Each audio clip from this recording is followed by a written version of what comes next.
السلام علیکم ورحمۃ اللہ وبرکاتہ۔ میرے محترم بھائیوں اور بہنوں، آج میں آپ لوگوں کو بہت پیاری حدیث سنانے جا رہا ہوں۔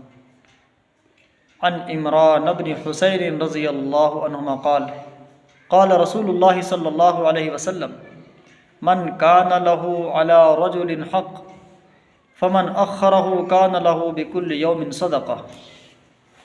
حضرت عمران بن حسین رضی اللہ عنہما روایت کرتے ہیں کہ رسول اللہ صلی اللہ علیہ وسلم نے ارشاد فرمایا، جس شخص کا کسی دوسرے شخص پر کوئی حق یعنی قرضہ وغیرہ ہو اور وہ اس مقروض کو ادا کرنے کے لیے دیر تک مہلت دے دے، ٹائم دے دے، تو اس کو ہر دن کے بدلے صدقے کا ثواب ملتا ہے۔ اس حدیث سے ہمیں پتہ چلتا ہے کہ اگر ہم نے کسی کو کوئی قرضہ دیا ہوا ہے، کچھ پیسے دیے ہیں، تو ہمیں مہلت دینا چاہیے۔ اس پر کیا ہے؟ روزانہ ہر دن صدقے کا ثواب ملتا ہے۔ تو اللہ ہم سب کو اس حدیث پر عمل کی توفیق نصیب فرمائے۔ میری بات اگر پسند آئے تو لائک، شیئر اور سبسکرائب ضرور کریں۔ جزاکم اللہ خیرا جزا۔